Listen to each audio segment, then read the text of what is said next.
Hola, hi, this is Al, your statistics instructor. Let's get to work.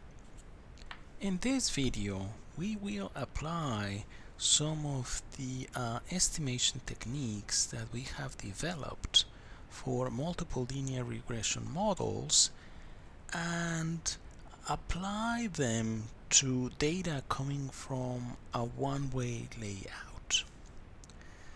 To be more specific, what we're going to be doing is constructing confidence intervals for data coming from a one-way layout. And well, by the way, the random selection of independent samples coming from K populations is known as a one-way layout. Well, let's begin.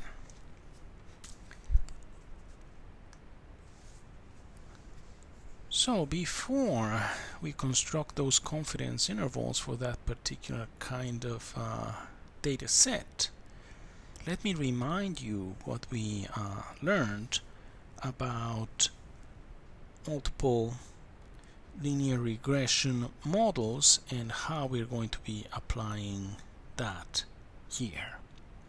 Okay? Just give me a sec. Okay, so consider a generic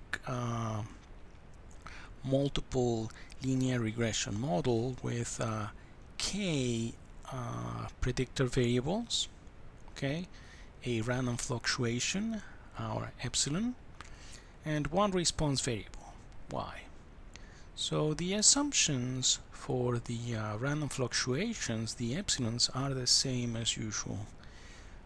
That they are independent, normally distributed, mean 0, variance sigma square. Again, a reminder that if we want a least squares estimator for the beta parameters that we can place in a single vector beta hat, we're going to call that vector that contains the estimators of the beta parameters, right? So the formula in terms of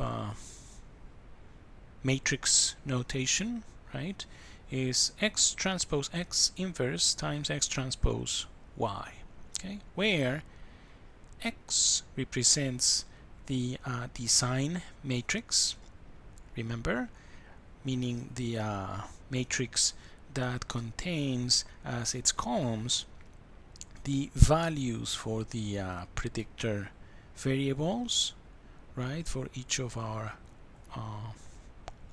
response observations, right, and the first column, it's a vector of ones, and this guy here, capital Y without a subscript, represents just the vector that contains our n observations from the response variable. Okay.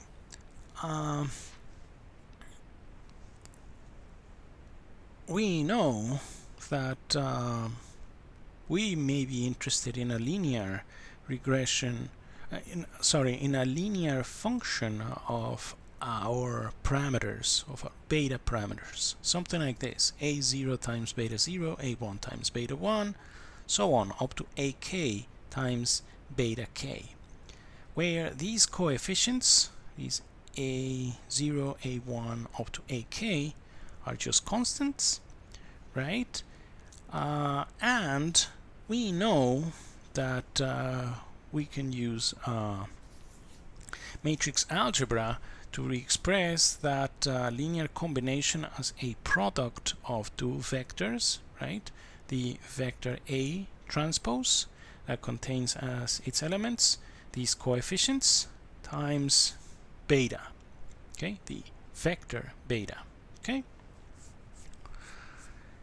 Now it also makes sense from what we have done up to this point with multiple linear regression models that a reasonable estimator would be for this linear combination of beta parameters would be A transpose beta hat.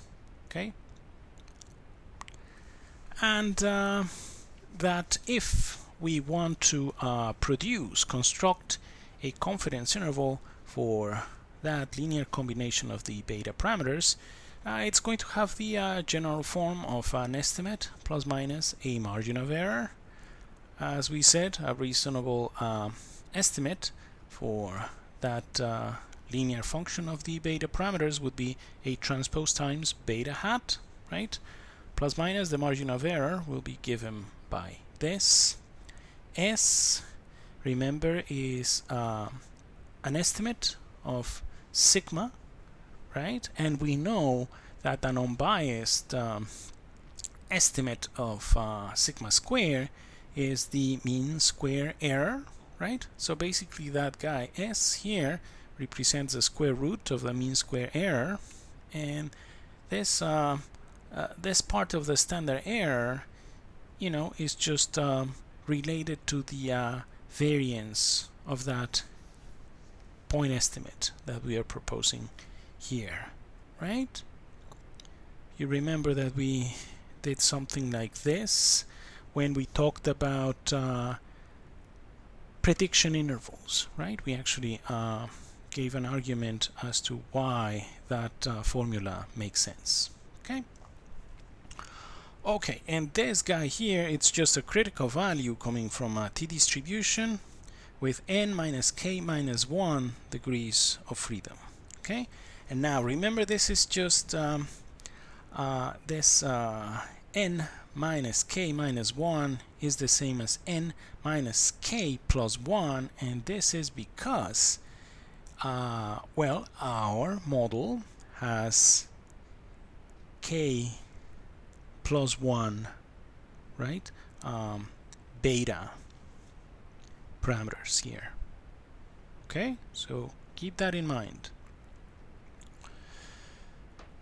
Okay, so that is the formula we would like to apply for a particular kind of data, right? For one-way layout data. Okay, and that's just a reminder of what we mean by a one-way layout. Okay, and as we said, it's just when you take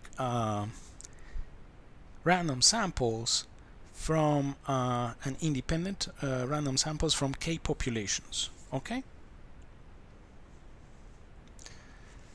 so here's our example. What we have here is we would like to compare 4 populations, right? In this case, each population, right, represents a particular teaching technique. Okay, and the data, the data comes from an experiment. Okay, so what we would like to do is, one, we would like to provide a confidence interval for the population mean for the first population, for technique 1. Okay, and part B of our problem is we would like to make a comparison between the population means for populations 1 and 4, meaning you know, technique 4 and 1. Okay, we actually are interested in making a comparison between them in the following sense. We want to know what's the difference between the mean, the population mean for population 4 and the population mean for population 1. Right? Let me refer to this one, the population mean for technique 4 as mu 4 minus mu 1. Okay. Okay. So that's the kind of problem we would like to solve. Okay, so since we want to apply that formula for a multiple regression model, let us start with setting up the regression model.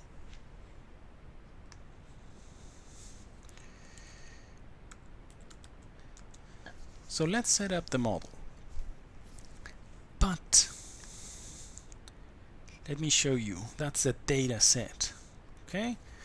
So we have, as I said, 4 independent populations, technique 1, technique 2, technique 3, technique 4. In this case, we have a random sample from population 1, independent of a second sample from population 2, another one for population 3, another one for population 4. Okay? Note also that the sample sizes are different, but that is not going to be a problem, as you will see in just a few minutes. So again, first part of the problem, we would like to come up with not a point estimate, not only a point estimate, but a confidence interval for the population mean for first population, technique 1, and then part 2, we would like to estimate the difference between mu4 and mu1. Okay? Let's set up that model as a multiple linear regression model. Note that the first population, well, the first sample, right, has 6 observations in it. So let me write this down like this. Y1 equals some unknown mean, oops, not what I want here, that's better, some unknown mean mu1 plus a random fluctuation corresponding to that first observation. Then I have another one like that.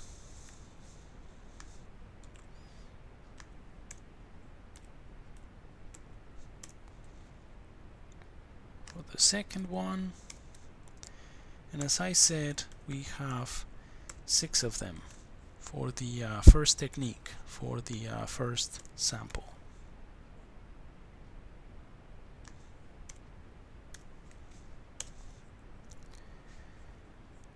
Now, next one, we have 2, 4, 6, 7. Okay, so that means that the next 7 come from the second sample, but those guys have a different, potentially a different population mean.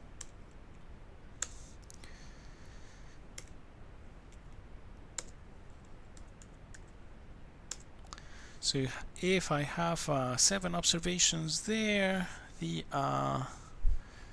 one that I need here is Y13. This one should be a 2. This one should be a 13 as well. Great. Okay. Now next sample. We have 2, 4, 6 as well. So I'm going to have Y subscript 14. Potentially this guy is going to have a different mean. It has its own random fluctuation, and we have 6.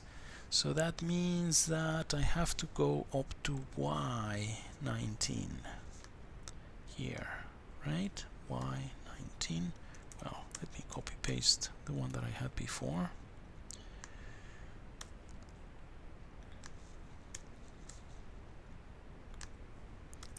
Okay, so we have 6, 7, another 6, right? And then I have 1, 2, 3, 4. Okay. So next one, it's going to be y20,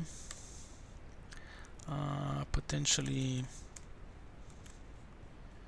a different mean, right? mu4, this one is going to be 20. And we have 1, 2, 3, 4. So we have to go up to y23, right?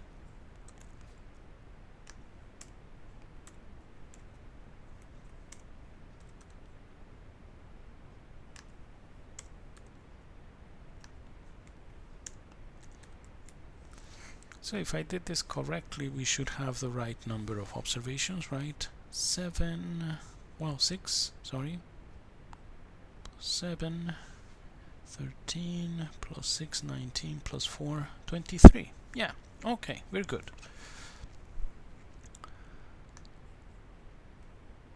So now, as you can see, right, this guy looks like a linear regression model, right? Y equals x times beta plus epsilon, where this guy is 23 by 1 vector, 23 by 1 vector. This guy here is going to be 23 by 4, right? It's going to be our design matrix. This guy is going to be 4 by 1, and this guy, of course, is going to be a vector, also dimensions 23 by 1. Now let me be really explicit about what beta looks like.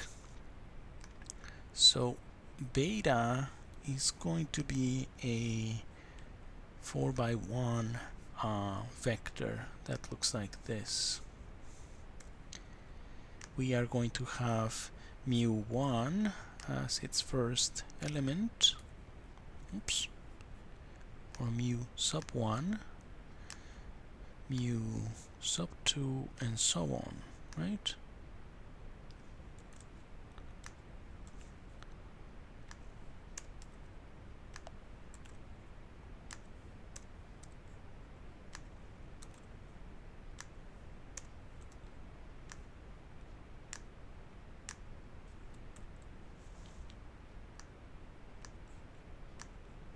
Okay. Make sense? Okay. So let's talk about part A. Let's try and set it up using this idea here. Okay. So part A, we want a linear combination, right, of our beta parameters. Think about it. What we want is a confidence interval for the first mean, right? So part A,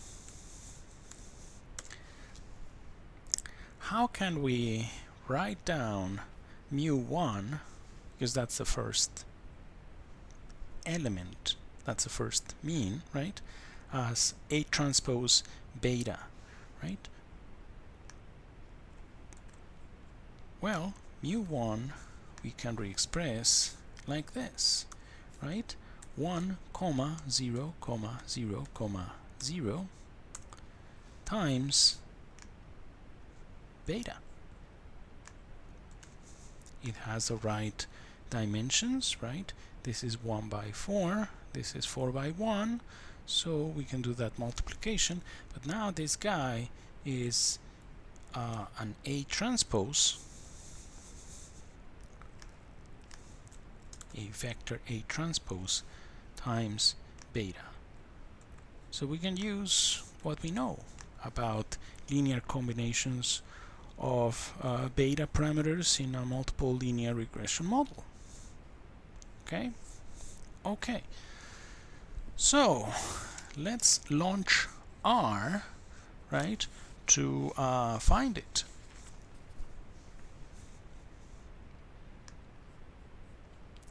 Okay, let me clear my console here. Great. So we need to enter our data. Okay, let me go back to that table.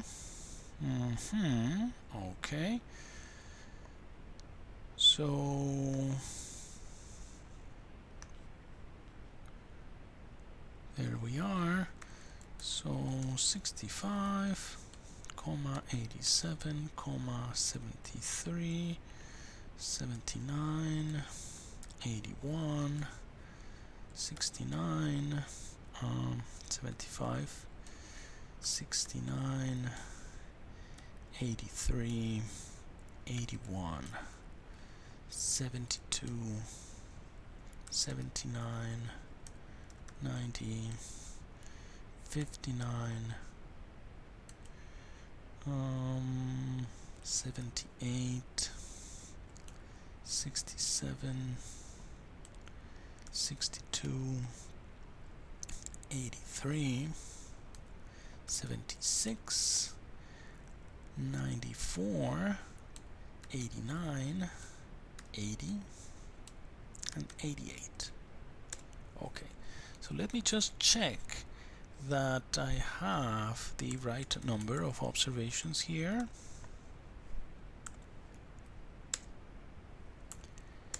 Yeah, 23. Looks good. Okay, now we know that we want R to consider this guy as a matrix. So let me create an object called uppercase Y, and it's going to be a matrix with just one column, right? Okay,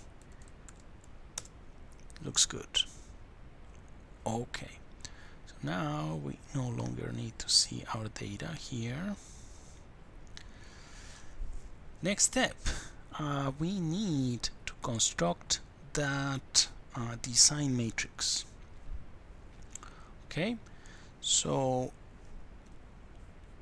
let me just remind you that the first sample has 6 observations, second one 7, third one 6, fourth one 4. Okay, and if we go back to what we have here,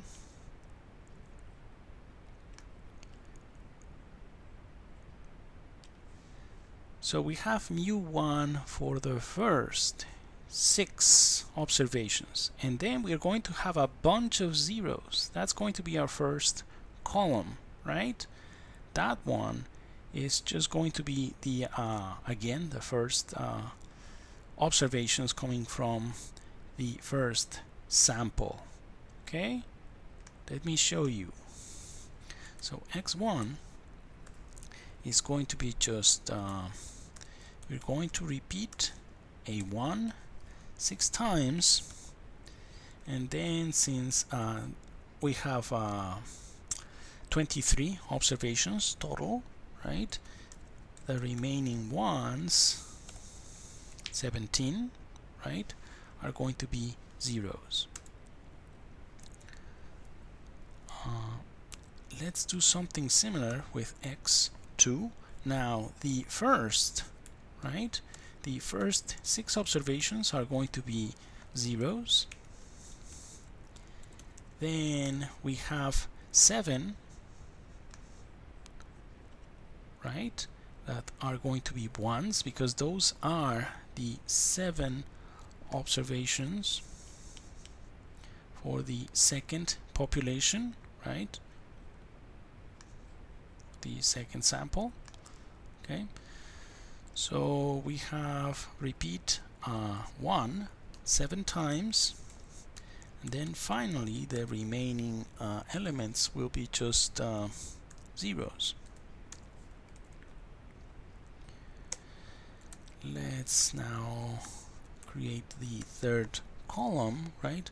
The third column, we're going to have 6 plus 7, it's 13, so the first 13 elements in that vector are going to be zeros.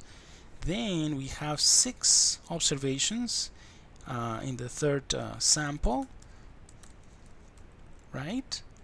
And then the remaining elements, which are just 4, are going to be zeros. Last column of our design matrix. First, we are going to have 19 zeros, and the last 4 elements are going to be ones. Okay, so now let's combine these column vectors, and we want to paste them as columns. That's why we use this command cbind as column bind. We want to paste them, but column wise. Okay, so we combine x1, x2, x3 and x4. Let me show you what this guy looks like. Then you will agree that this is the right design matrix. Our first 6 observations must be mu1s, right? Since beta is mu1, mu2, mu3, and mu4, when you multiply first row times mu1, mu2, mu3, mu4, the only one that survives is mu1. Then you have this. Second observation, same thing, right? This row times mu1, mu2, mu3, mu4 gives you only mu1. Makes sense? Can you see it? Right? And that's why for the next one, for the next sample, since you're say for instance you're on row number 7, what you want to have there is just a mu2. So once you multiply that row times this vector, the vector beta, which looks like this, then you will end up only with a mu2. Make sense? So can you see that we got it right? This is our design matrix, the one that we need in this particular case. Okay, now we know that what we want here is R to consider this X as a matrix. So note also that n, when I checked the length, the number of observations, right, I already saved in the object n the number of observations that we needed to have. So let me use it to create a matrix to make sure that R is considering X, the matrix, this arrangement of numbers as I want R. I just want to make sure that R considers that arrangement of numbers as a matrix. Okay, anyway, number of rows 23, number of columns 4.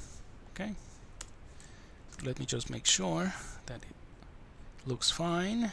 Yeah, it is what I want. Okay, great. So now beta hat happens to be, just remember, X transpose times X times X transpose Y, right?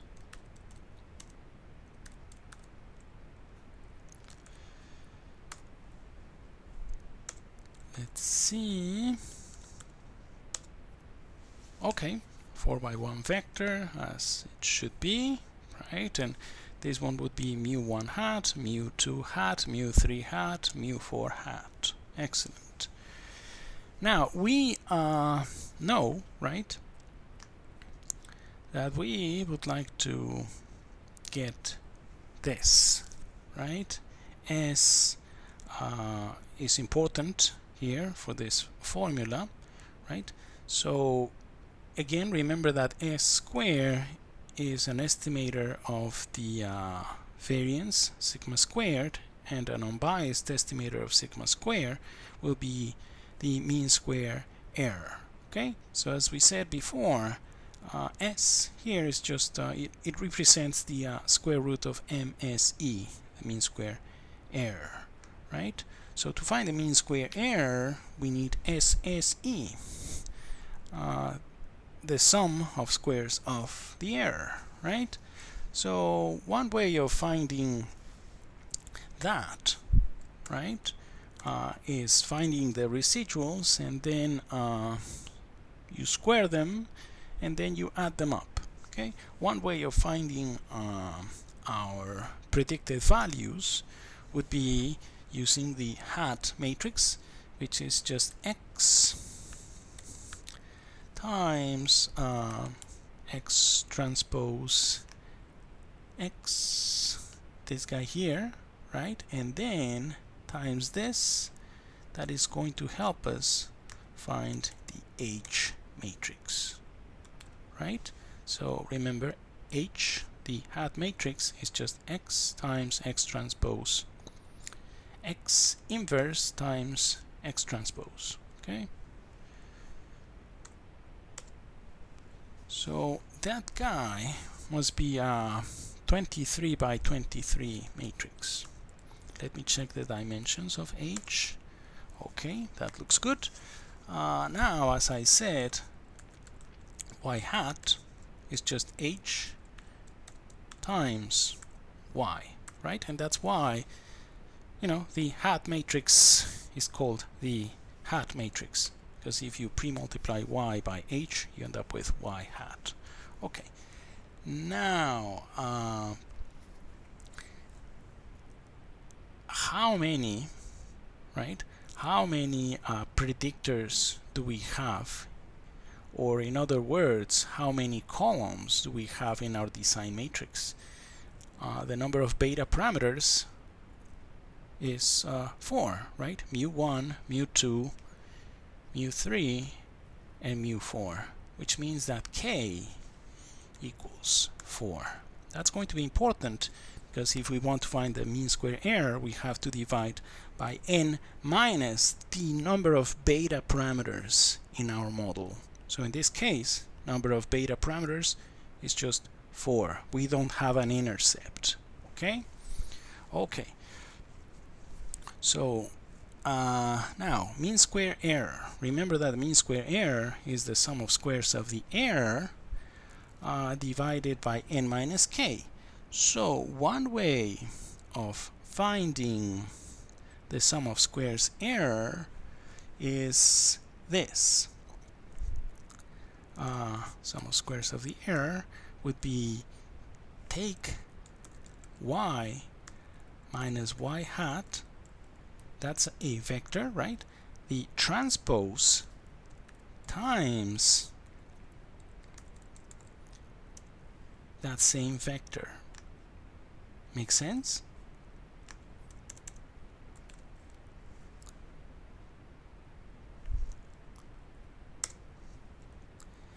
And then the mean square error is just the sum of squares error divided by n minus k. So in this particular case, the mean square error happens to be just that, and it's a number, as it should be, right? So if you don't like this idea of using kind of a matrix, well, yeah, matrix multiplication to find the sum of squares error, what you can do is just, you know, find the difference between y and y hat, right? So then you're going to have that vector, you square the elements of that vector, y minus y hat, and then you add them all up, but you should end up with the same result here. Okay, So we're almost there. We can apply what we learned from multiple linear regression. The only thing that we don't have yet, right, is that A transpose, right? But once we have that, we already have the mean square error, so we basically have this guy. We're going to find that critical value, so we're almost there. So A, in this case, it's going to be the following vector: 1, 0, 0, 0, right? Because we just want a confidence interval for the first parameter, or mu1.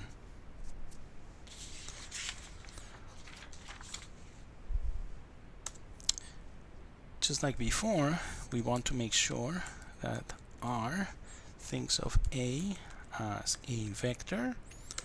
So that's the one we want. That looks good. Let's find that point estimate, meaning this guy here. So transpose A transpose times beta hat.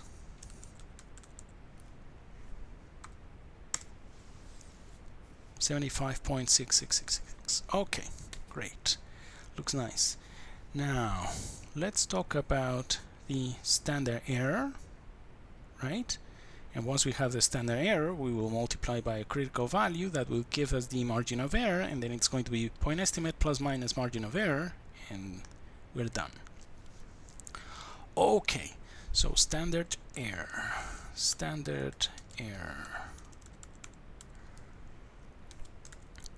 S happens to be square root of mean square error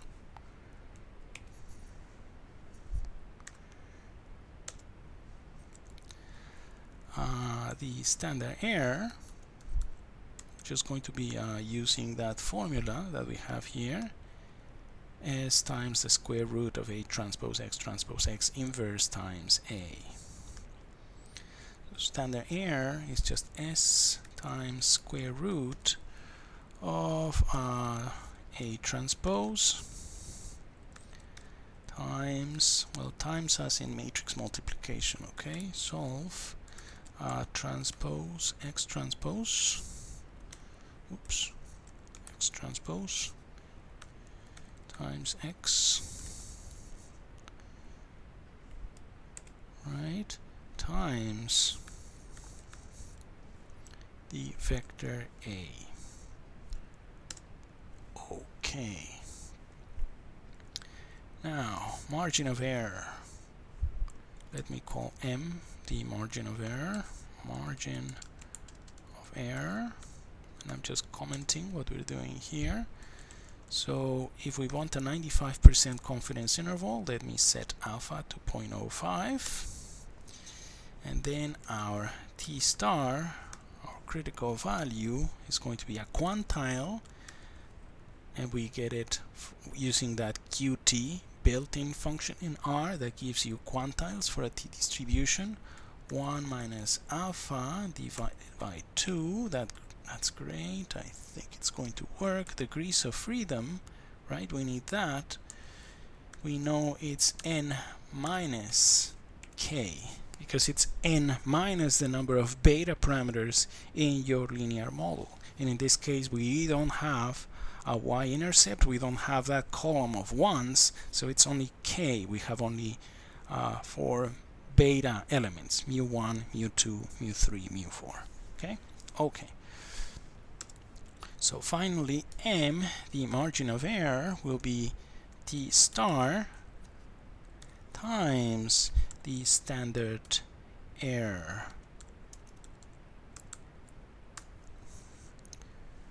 Okay. Let's take a look. So M happens to be 6.78. It's a number. Sounds good. So finally,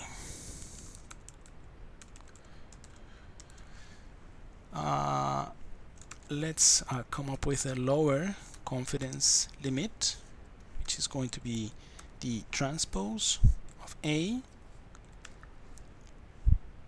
times beta hat minus our margin of error, right?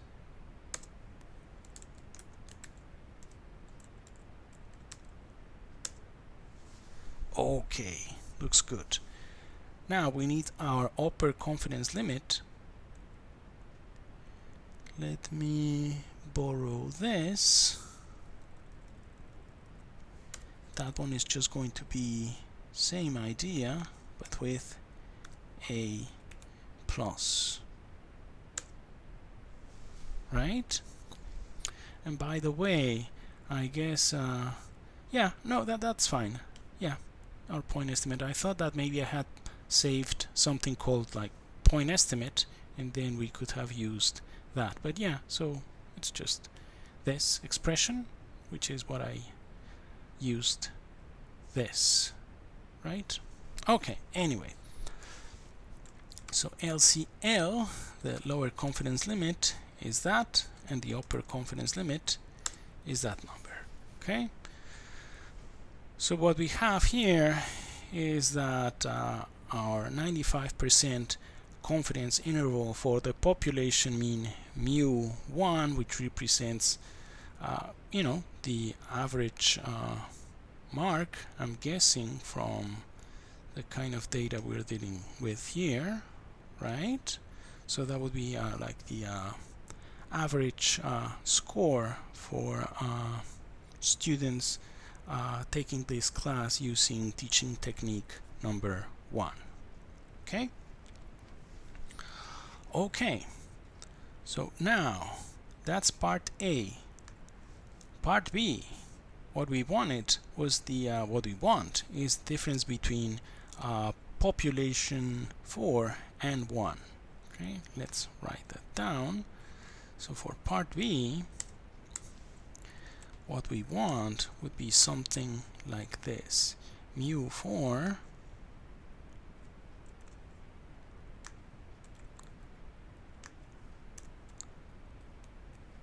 minus mu1. And if you think about it, we can express that like a matrix multiplication again, where now that vector A looks like this, right? You want to have mu4 minus mu1. That's the vector that you need, right? Because beta has as its elements this. So if you multiply mu4 by 1 and you multiply mu1 by -1, you end up with this linear combination that you're interested in, which is the difference between the population means in this case. Okay, so if you think about it, the only thing that changes for part B is that vector A, right? Other than that, the other elements remain the same, right? If you go back to the formula that we have here,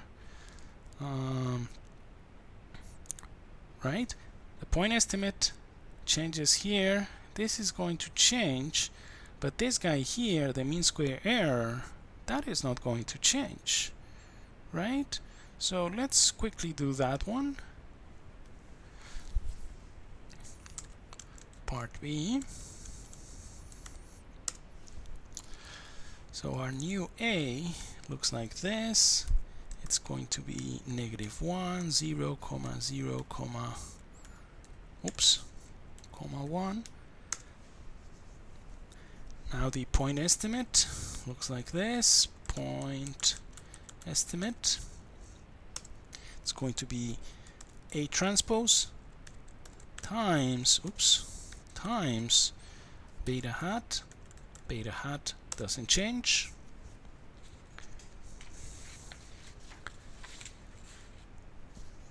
Standard error oh, that one is going to change because we have this, right? It's a different A transpose, so we have to modify that slightly. Standard error S is the same, right? It's the square root of the mean square error, so we don't have to do anything about that one, right? But the standard error, that one changes. It's S times square root. You have a different A, well, it's just A transpose times X transpose X inverse, so I need that solve command to find that inverse, then times my vector, my new vector A. Okay, alpha is the same, D star will be the same, right? It is not going to be affected. We still have the same number of degrees of freedom. If we want a 95% confidence interval, alpha is also the same. So the one that is going to change is M, because the standard error has changed. But T star is the same. So using the new standard error, let's find the new margin of error. Looks good. And finally, let me recycle. Okay, I might as well type it again. So lower confidence limit is just going to be our point estimate, which is A transpose times beta hat, minus my new margin of error, M,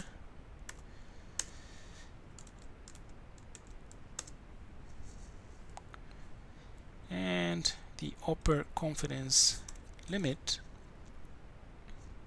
is going to be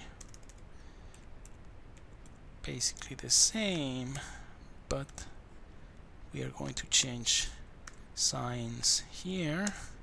So the upper confidence limit for that difference, it's going to be just that, right? So the difference between mu4 and mu1, meaning the average score using teaching technique 4 and average score using teaching technique 1, is between 22.8 and 1.36 points with 95% confidence.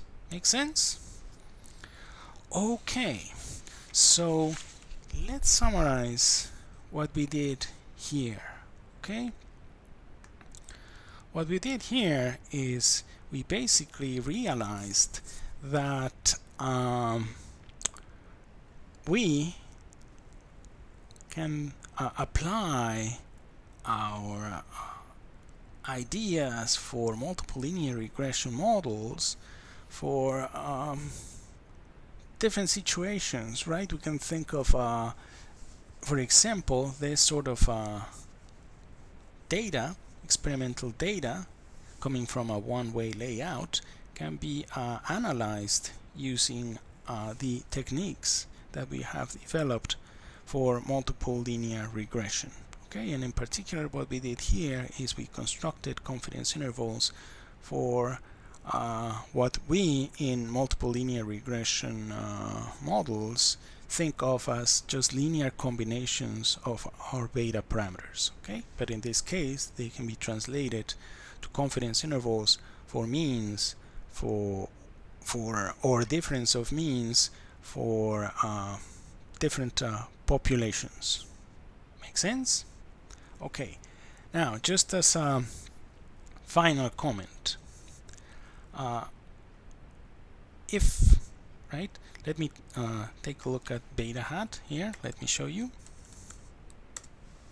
Right, we have that's the estimator of mu1, mu2, mu3, and mu4, meaning mu1 hat, mu2 hat, mu3 hat, mu4 hat.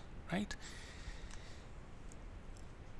Just from an intuitive perspective, if you wanted to estimate the mean for the first population, what number would make sense to use as the estimate for the mean?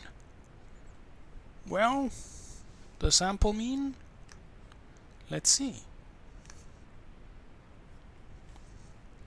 So it would be just 65 plus 87 plus 73 plus 79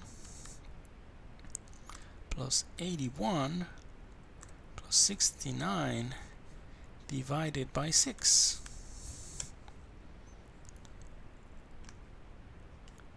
See?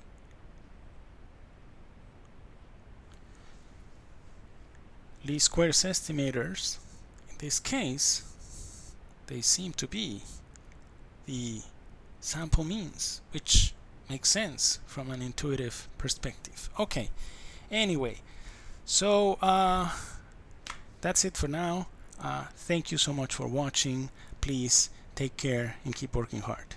See you next time. Bye.